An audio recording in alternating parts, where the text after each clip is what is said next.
This is the Horse Radio Network.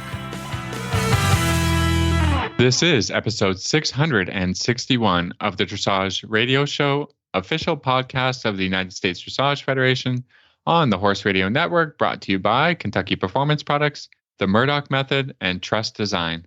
On today's show, we're joined by Jeanna Epping, who will give us great tips on clipping your horse. Then, Wendy Murdoch will be with us for our monthly chat. And our tip today will be all about the expectations you should have when you send your horse for training.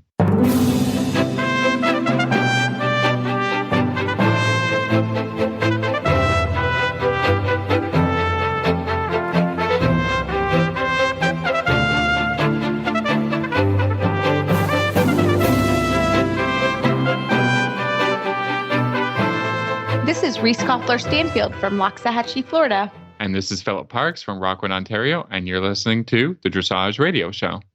Well, hi, Phil. Hey, Reese. We're recording a little bit early this week, so I mean it's not accurate in what's going on with us because I'll be in Florida. So yeah, you'll be here in Florida, and I'm excited. And actually, we're going to the Jessica von Brendel conference. I guess it's at Global. I'm really excited. She was a German gold medalist in Tokyo. So that is next Thursday night. And so honestly, we both were like, yeah, we're going to record early. So we're excited to be here tonight. And we hope you enjoy tonight's show. And it gives Phil and I a little quiet time. And we'll get to hang out together in person. I'm really looking forward to that. Well, we've got a great show for tonight. We hope you enjoy. Right after this commercial break, we're going to come back with Jeanna Epping. This Nutrition Minute is brought to you by Kentucky Performance Products, the company that simplifies your search for research-proven nutritional supplements at kppusa.com.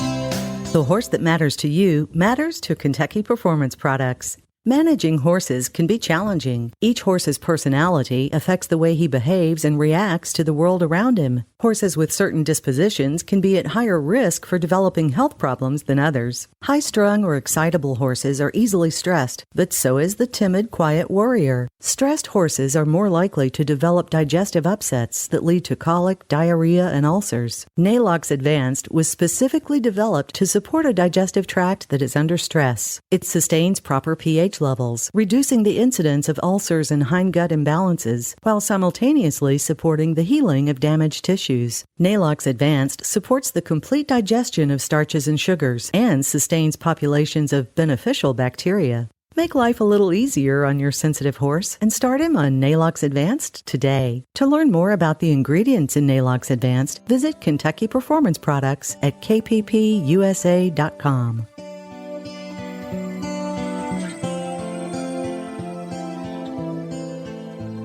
Well, tonight I am so happy to have a friend of mine for many years. I don't even know how long. Jeanna Epping on the line. She's a professional rider and a professional clipper.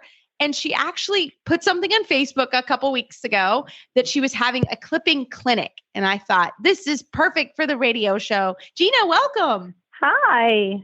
We're happy to have you. I am the fur mongrel. I take care of all the furred things.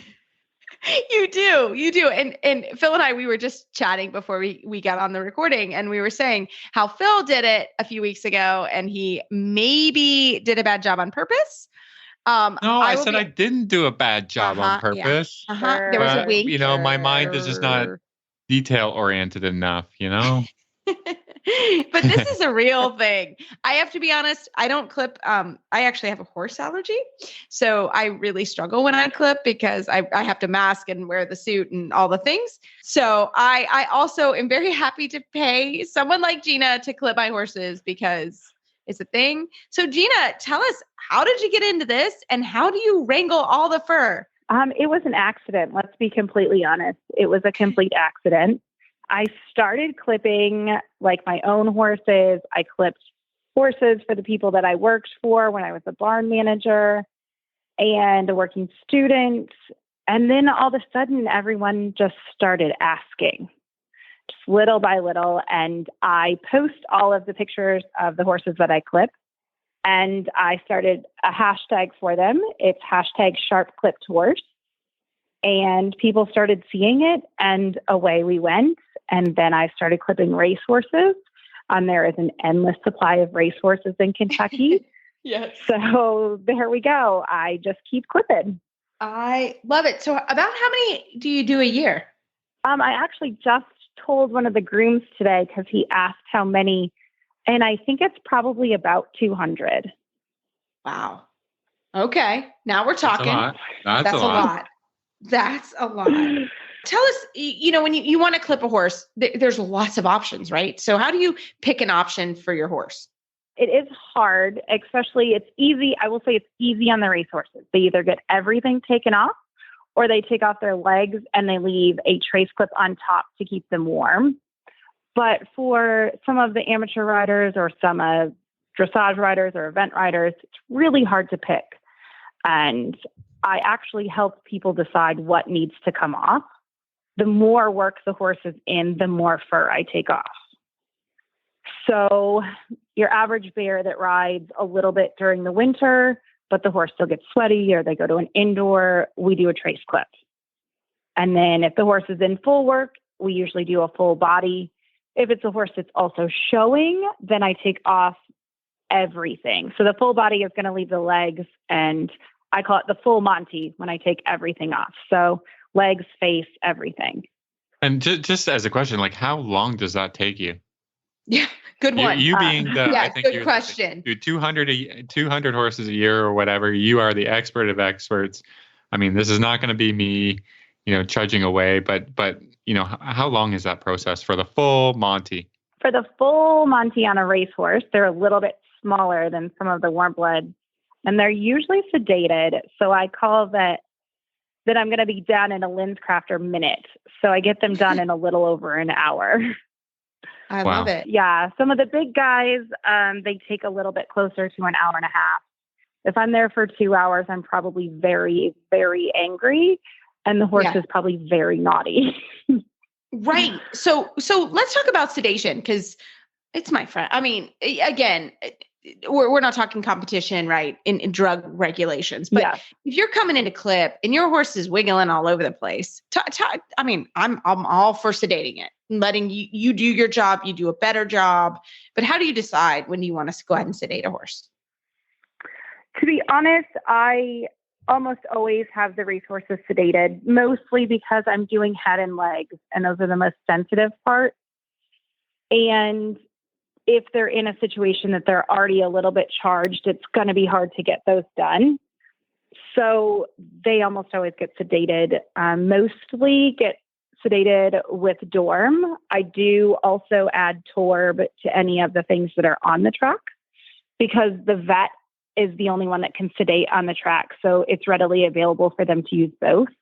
Mm-hmm. Some of the other horses, like if you just have a horse, a regular show horse, and there's Dorm gel, the vet's there and they give you some Dorm gel. That's only going to take the edge off. So if a horse doesn't love it and they just start twitching, then we're going to sedate with that, because it makes the clip easier, faster, person's happier, horse is happier, both of you are safer. A lot of times I can get through most horses if I don't have to clip their legs without sedation. And it's taken a long time to do that. So I would say if you're an amateur or you haven't clipped a lot, expect to maybe have to skip some areas if you don't have sedation on hand, or the horse doesn't have a really good history of standing to be clipped. Okay. Yeah, so I love it. Yeah. I mean, I agree with that. I'm not adverse to better living through pharmaceuticals. So that's good. And I have access to a veterinarian, which is good for me as well. So he's married to one. Yes. He's like, yes, honey dear. We love Meredith. Please help this horse. Yeah.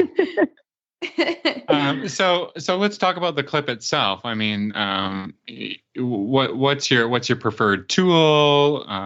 But let's get into the details of what you work with. I have several sets of clippers. I always come with several sets of clippers. Tonight was a perfect example. I was clipping some really woolly ponies and a set of my regular large clippers. I use Lister Stars. and they decided that one of the posts was not going to stay in them. And so, as always, I had a backup set. I usually have backup parts as well. So I typically clip with the Lister Star, and I clip with Premier 1 blades. I use fine blades because they match up with a 10 blade that I use in my small Andis clippers.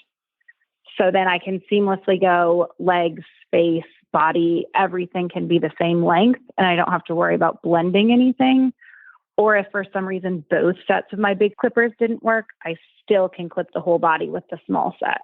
So I also, another tip for me that I found out is I've started using ceramic blades. They're only available for my small clippers, but I've been using the same set of ceramic blades for 5 full horses, and I haven't had to switch them out yet. Oh, wow. That's really cool. Yeah. And they stay cool. Like today, prime example, when I have a horse that's sedated, I was doing a racehorse and we were just doing its legs, half of its face, and a trace clip. I didn't stop one time to actually do anything to the blades or switch out the blades, and they were still not too hot. Oh, I'm not going to say that everyone can do that. Yeah. Yeah.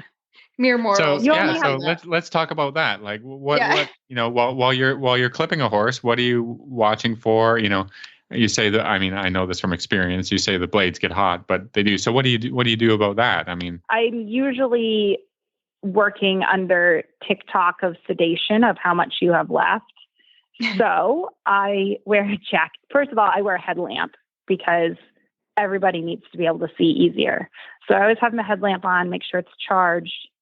And then I wear a jacket that I trash because it's the trashed clipping jacket. It's disgusting. It's covered in oil and hair all the time. But in my pockets for the little clippers, I keep 2 extra sets of blades. And then in my other pocket, I keep my oil because the Lister clippers need to be oiled every 5 or 10 minutes. And you will know they need oiled because they change the pitch of which they're clipping. Like you can hear it. Oh, that's kind of cool. Yeah. Mm-hmm. Yeah. It changes sounds. It will goes from a certain whiny sound to a higher pitched or. Yeah. So just like pay attention. You'll know when they start getting to be at the end of the amount of oil between the blades. And you will also be able to tell because it'll start to get a little choppy and it won't flow through the hair quite as well.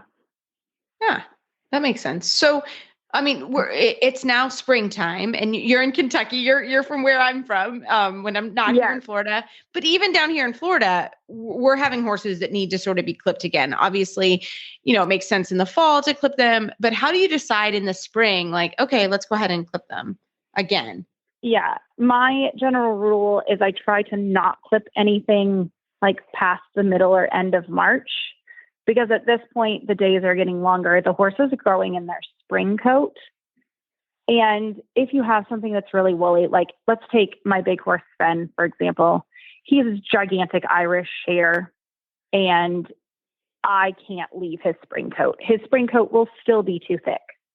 So I don't care if it gets clipped off because the only coat that he's going to be able to wear comfortably is his summer coat. And so with a lot of horses, they get clipped in, I would say, November. Some of them get clipped in October. And then I would do what I call their cleanup clip, probably at the end of February to the middle of March. And then anything after that, especially if you give them a trace clip, it's going to show. When they shed out, a chestnut will especially have a line where that trace clip is, even after they've completely shed out. I just had another quick question. How do you keep the lines really straight? And how do you keep track of left versus right? Like, yeah. Honestly, I was thinking the other day, I was in total clipping zone. I had 5 that I did in a row. Like they were clean, bathed, good behaving horses. And I was just in the zone. And I was thinking about how I feel like Rain Man, because I can see the line that I need to clip before I clip it. Okay, Phil, we're in trouble. Like it's not happening for us, basically. It will happen. here's the beginner's guide. Okay. Horses have muscles. They have a lot of muscles. Their front, if you're leaving their legs, you follow the muscle line on their shoulder. You go up to the point of the muscle line, and then you go down the colic, down the front of the leg. So between their chest, where they have the big colic, you just clip straight down it. And then the hind, there's two real options for leaving the hind legs. You can either follow the muscle line that goes straight into the gaskin, or you can follow the next muscle line that goes straight into the colic. So kind of pick a spot, not all the way down at their hock, probably above those tendons, and then literally just aim at the corner. Either aim at the bottom of the colic or aim at the end of the leg where it meets the body. And if you push hard enough, the muscle line will help you follow it because you can feel it move. Okay. Don't do that with a kicker, though. It's not going to end well. No. Again, this is why Safety first. Oh my gosh. Safety first. I have been kicked by 3 horses since December, and all of them were sedated. Oh my God. This is not a job for the faint of heart. Yes. Again, Jeanna, we're so thankful that you came on and you gave us some tips. This is really helpful. If people have any questions, how can they get in contact with you? I'm definitely on Facebook. My professional page is Gem Eventing, JEM Eventing. And my Instagram is Gem Event. And that's where I post all of those lovely pictures of the sharp clip horse and the racehorse. Their hashtag is #Fast and Furless. Oh, cute. I love it. Well, cute. Yeah. Thank you so much for coming on the show. This has been fun. Thanks for having me. This is Sophia Agena. I'm Casey Wilbanks-Coletti. And I'm Mike Donnell. We're here to tell you about WESA, the Western and English Sales Association, and its podcast, Wisdom by WESA. WESA produces the world's largest trade events for retailers, manufacturers, and sales representatives in the equestrian industry. On our show, we talk to people who tell the stories of some of the best-known Western and equestrian brands. Visit wisdombywesa.com and tune in today. Well, tonight we are always so happy to have Wendy Murdoch from the Murdoch Method on the show. Wendy, welcome back. Thanks. It's always great to be with you guys. I always smile and enjoy our calls. They're always fun. Us too. Because we laugh because we're all in the same. We were like, didn't we just talk? And it was a month ago. But I know. I think we're all like, oh my gosh, what just happened to the last month? Because I think this is a feeling we're all feeling. And I can only talk about the horse world and my life and scheduling my life, but it is true. We have not had to schedule really anything travel-wise. And the 3 of us all travel a lot and we're always out doing stuff. And the fact that we're like coming out of mothballs, I mean, it's crazy, isn't it? It is so weird. And, I was telling somebody, I don't know if you're a Harry Potter fan. I happen to be a huge Harry Potter fan. And and the house, the safe house that they had, right? Like you had to have the special password to get into the house because you couldn't see it and it would just close up and it wouldn't be there. I feel like the last 2 years, that's exactly what happened. I feel like it just, 2019 and March 2022 collapsed together and the 2 years just vanished. Yeah. I mean, it's the weirdest feeling. It's true. Literally, I'm like, oh, wait, I haven't seen you. And it's like before COVID. And it's like, that was 2 years ago. I'm like, I'm so sorry. Yeah, no, it's true. I think we all like that are on this call, we spend a lot of time, like not together, but virtually, and certainly I loved Phil and Paul. I think we all 3 of us enjoyed our Thursday calls because that's what we did on Thursday. It was a human contact day, right? Yeah, it was a human contact, but not human. And same thing with you. Like we feel very up to date with you guys because you were in our little bubble because that's what we were doing. But it is so true. And I think a lot of horse professionals and professionals in every industry, I'm sure, are dealing with this. So you used to travel so much, like we could never keep track of you. So what is it like now to kind of get back to life? What's so weird. So, I mean, it used to be, where's Wendy? I kind of felt like, where's Waldo? Yes. And the last clinic that I did a Surefoot workshop, and it was in Aiken, South Carolina. And when I came home, it was the beginning of March 2 years ago. And then we went into lockdown.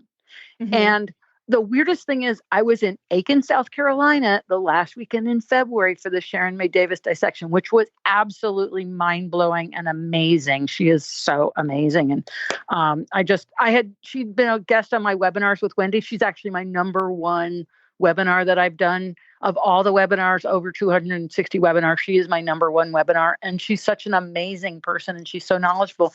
So I was down there, and as I'm driving home, I'm like, oh my God, the 2 years, it's gone. I'm coming home from exactly the same place that I came home from 2 years ago. That's crazy. So sorry, I missed the name. Who is this person? Sharon May Davis. Oh, she's a woman from Australia, a PhD, and she does dissections. And so we did a 3-day dissection with her, which, I mean, the woman has more knowledge in her pinky finger than, it's so amazing. And so we looked at this horse and she showed us all these different things. And this was a horse that had a lot of problems. And so it was donated, and the owner was so incredibly generous, and she was there the whole time. But to see like the reciprocal mechanism and actually move the leg and look at the muscles and watch the reciprocal mechanism and feel the spine, and the horse had kissing spine, and feel the kissing spine, and all of Sharon's knowledge, filling in lots of information as you're doing this dissection and doing a practicum, which was hands-on, and, feeling the different fascia and the nuchal ligament and the tendons. And it was amazing. It was, like if you want to know what's under the skin, you got to, it's the only way to go. And once you do that, it's like forever changed, because now you look at horses completely different. I mean, it's just an amazing experience. She's phenomenal. She's done over 500 dissections, and she did the talk on my webinars about ECVM, the equine vertebral complex malformation, which it happens to have a genetic link. So super interesting woman, incredibly knowledgeable, incredibly experienced. She was talking about what she does for pre-purchase, and I was blown away. I was like, I'd never heard that before as an idea. That's really cool. And just an amazing woman. But it was in Aiken, and so I'm driving home from Aiken, and here I am having this deja vu experience of, oh my God, that was 2 years ago, and here I am 2 years later doing the same thing. It's true. It was so strange. Well, I think the other thing that we were just talking about before we got online or recording the chat is basically like, now we're kind of required to schedule more than 1 week out. Yeah. I think we all kind of got into that thing. It's like, well, yeah, I'd like to go to this or that, or but the whole world couldn't schedule a month out because you didn't know what was happening, right? No, you'd schedule and then you'd go, okay, I'll probably cancel that. And yep, I canceled that. Yeah. No, it was crazy. And so, now I'm teaching again. It was so weird because it was like, okay, I got a date and I'm going to put all this stuff in my car and drive to this and teach 5 labs. And I was like, oh my God, that is so weird. I got a burn. I got a sunburn on my arms. It's the first time they've seen that much daylight in 2 years. Rookie mistake, girl. Rookie mistake. Well, it's Virginia, so it's not like Florida sunburn, okay? Yeah. But you do that once in your life. You'll never do that again. Never. You carry it in your car, in your purse, everywhere. For sure. But it is, so I'm starting to schedule clinics and workshops again, the Surefoot workshops, because it's so popular, and we want equine professionals to take the training so they really understand how to use the pads, and we need more people to help us, because there's a lot of people that don't know about it or don't know how to use them. So we're organizing Surefoot practitioner workshops, and then my riding workshops, which I'm trying to keep it limited, so I'm not running around the world the way I was before. But so I'm just starting up. But it feels good. I was like in February, I was finally at the point where it's like, I got to get out of my basement office. I just have to get out. You gotta go back to doing stuff. So you were even talking about crossing the border and coming up north. Yeah. We'll look like we might get a Surefoot workshop and maybe some writing lessons and stuff up in Ontario. So we're talking about that. That would be awesome. I'm definitely going up to New England, and I've got a Surefoot workshop on Vashon Island the first weekend in May it's the school that's out there that does acupressure, and it's with Lola and Kim Bauer. And of course, I forgot the name of the school right now. That's okay. We'll get it. Oh, that's fantastic, though. I mean, I think that's partly where we all are. We're starting to able to do that, and I think it is so weird for everybody, but it is so exciting. I think all of us, certainly in this discussion, we were able to find some really cool ways to meet people and to get information, equine information, dressage information out during the pandemic, which was really special. And I think we all learned a lot from that. And you started some amazing webinars, and you were able to do so many things. But to be able, at the end of the day, to be able to be in person and to help riders and to see horses, it's pretty exciting, isn't it? Yeah. Oh, and I just have to tell you about this one horse because it was so incredible. So I did a Surefoot workshop, I think 2 weekends ago, whenever it was. And this woman who's a fox hunter, and she gets off the track thoroughbreds, and she got a hold of this one horse, Speedy, and he was going to be in a kill pen if she hadn't taken him. And I don't know, she's had him for years, but she's a delightful woman, and he's a horse that does not stop. Right. He's in constant motion. And so she was one of our demo horses for the workshop.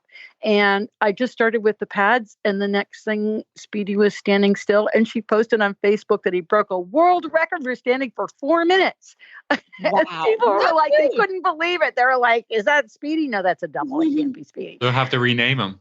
Yeah. Yeah. His name is Speedy. So you got it.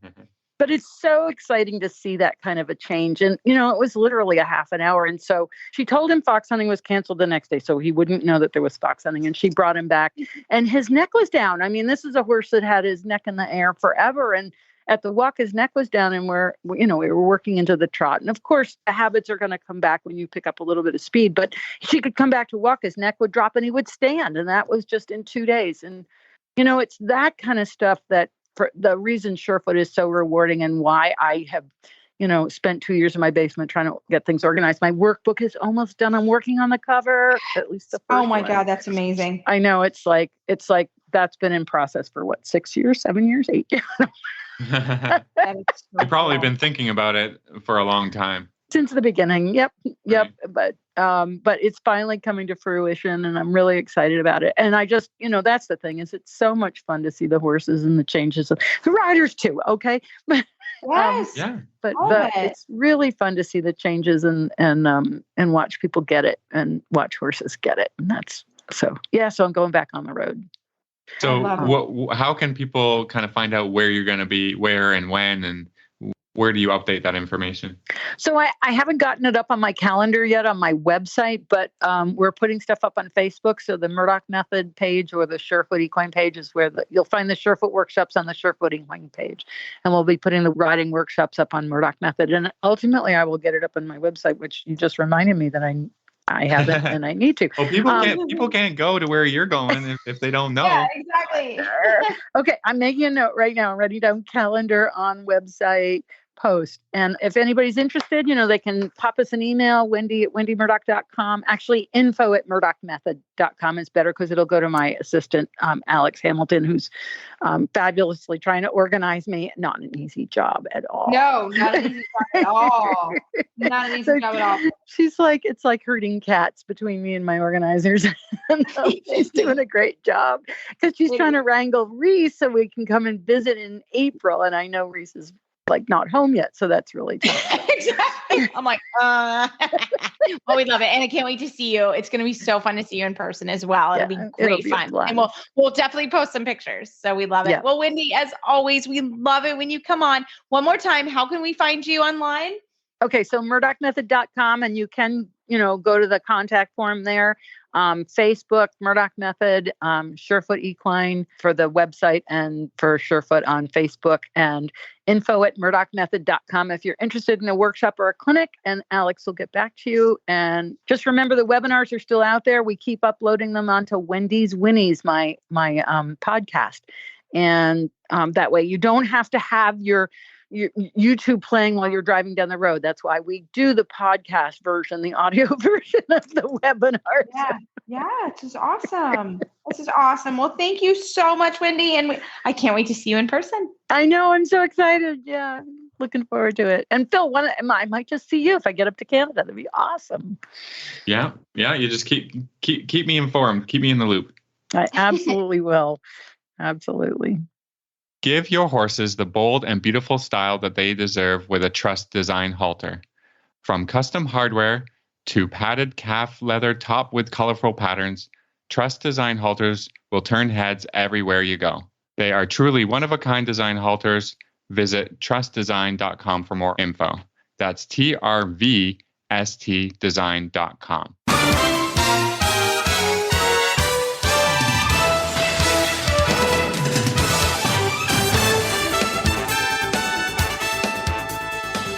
Well, Phil, for this week's Trust Design Tip of the Week, you and I were talking off air a little bit about sort of expectations when you send your horse in training.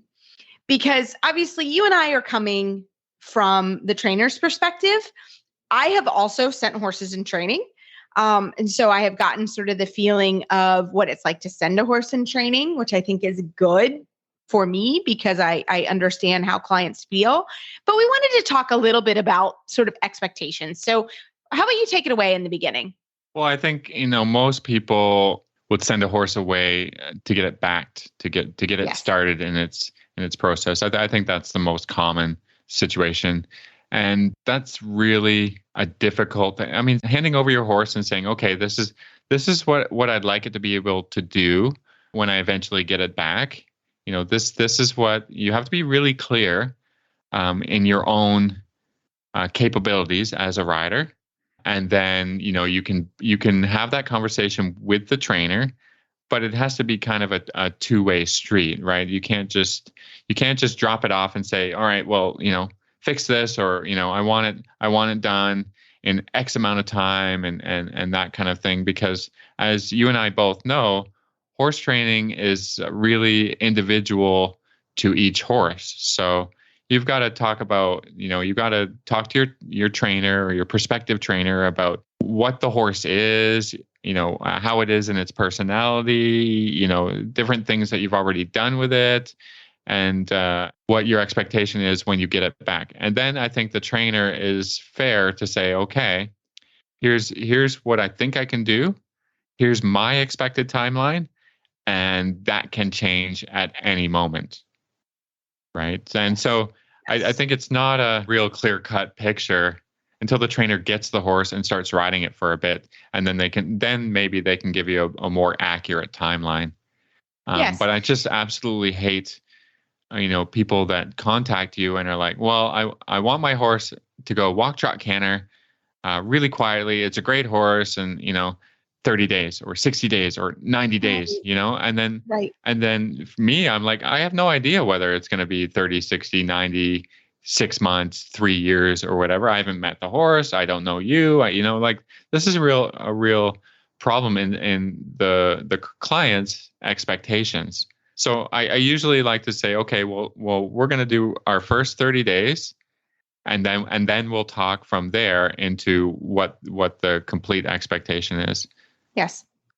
Well, I think just that concept, right? Just the idea of having clear expectations for everyone. And that is also in communication. I think, again, clear expectation of, I want to see a picture of my horse, an update of my horse once a week, every 3 days, whatever it is. I think it needs to be spelled out. So somebody's not upset that they didn't get a video or they didn't hear something. I think that's really important to understand. I think it's really important that you have trust in the person you're sending your horse to. I have horses in Kentucky right now, and I'm in Florida. I've been here almost 4 months, and I see something of them once a week. I typically do a virtual lesson once a week, so I get to see them and see what they're doing.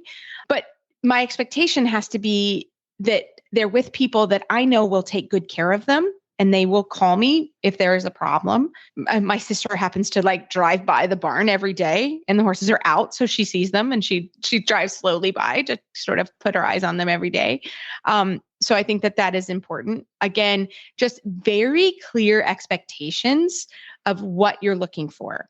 And, to say to a trainer, for example, well, I want my horse cantering in 4 months. Well, theoretically, that is something that can happen, right? But I am not sure that that'll happen. It depends on a lot of things, right? So I think that that's important, again, to be very clear. I think a check-in after 30 days is very reasonable for the trainer and for yourself. And just understanding and being realistic about your actual horse, his breeding, his type of a body style. A lot of times, a young warm blood is going to have an easier time than a non-traditional breed. Not always, but sometimes. So I think it's just, this is a point where expectations need to be written out. I'm kind of like you, Phil. I don't have time to write an essay every day of what the horse does. I have time to do that once a week. So I make sure that my clients know, hey, I'll connect with you once a week and let you know how it's going. But every trainer is different. And I think it's really important to ask your trainer and to find out what that expectation is. Again, so that's clearly written out. And I think there's a lot of different variables. But I think sometimes people's expectations and realities are not the same. And that's where the whole sort of problem comes with trainers and with other people. So that's why I wanted to talk about it, because we've never really talked about it on the show. And I think some people get frustrated and we as trainers get frustrated and it's a difficult time. So it's all fun and games when it works well. And I think that's really important for people to know that. But be realistic with what you're asking. Make sure you have good communication with the trainer. Really line out, when are we going to communicate? How many times a week? How do you want the communication to happen? I think also very important. And I think everyone will have a great time. I think it's very reasonable as a client to want a check-in. Absolutely. Or to be able, I've heard of trainers that won't let you come to the barn and see your horse. I think that's insane. That's a red flag. Yeah, that's crazy. Yeah. If you want to come and watch me ride every day, that's great. But let me know. Exactly. Let me know. Let us know. I can, schedule it or figure it out. But if that was your expectation off the hop, and then, you just start showing up, well, that's not, there's a communication problem there, right? Like, absolutely. I thought you were going to ride my horse today. Well, I was like, yes, but I've got this, and this to do. So maybe we can't coordinate on a time for us to get together that you can watch and I can ride and whatever. And like you said, horse training is really difficult, even for, I'm not saying I'm the best at it in the world, but even for professionals, it's like when I have a problem, I sort of question myself, and it will take me a few days or a while to kind of figure out what's the problem, whether it's a tack issue, you've got to try a few things. I can't, if something happened on Tuesday, I can't say I'm going to have it figured out on Thursday. That's, maybe you will. We hope you do. Maybe. But a lot I'm of times always hoping for the best. You always hope for the best, but in my programs or just my philosophy in life is sort of under promise, over deliver rather than the other way around. I know, it doesn't matter what business it is, so some people like to over promise and under deliver, and I don't like that. And so when you're out there searching for a trainer, or you have a young horse and you're like, okay, try to figure out what each person's personal philosophy is, and try and match that up, and after a month or whatever, you feel like, oh, I've given this person the time, then it's up to you. You can certainly have a conversation, quiet, calm conversation, and say, look, nothing personal. I just don't think this is working out. I'd like to send my horse to another trainer, or I'd like to take it home on X day. Not like, you arrive there today and you take it tomorrow. So it's also kind of be reasonable and give the trainer enough time that they can fill the stall with another training horse or whatever. So there's some courtesy that should go both ways, right? And lots of communication. You can never have too much communication about expectations or what you think about what's going on, and give your client and give your trainer on both sides a chance to meet your expectations. Yeah. No, I love it. Couldn't say it better. So, again, if Phil and I, you're happy to reach out to us and we can help in any way we can. And we love email and Facebook shout outs from you guys. It makes our day. As always, you can find our show notes and links to today's guests on our website, dressageradio.com. Like us on Facebook, just search Dressage Radio Show. Follow us on Twitter at Horse Radio. My website is maplecrestfarmky.com, and my email is reese@horseradionetwork.com. I think the best way to find me is probably through Facebook, or my email is philip@horseradionetwork.com. We'd like to thank our sponsors for allowing us to put on a good show. That's Kentucky Performance Products, The Murdoch Method, and Trust Design. If you'd like to support our show and the Horse Radio Network, you can do that through the auditor program found at horseradionetwork.com. Everybody, keep your heels down and your shoulders back, and we will talk to you next week.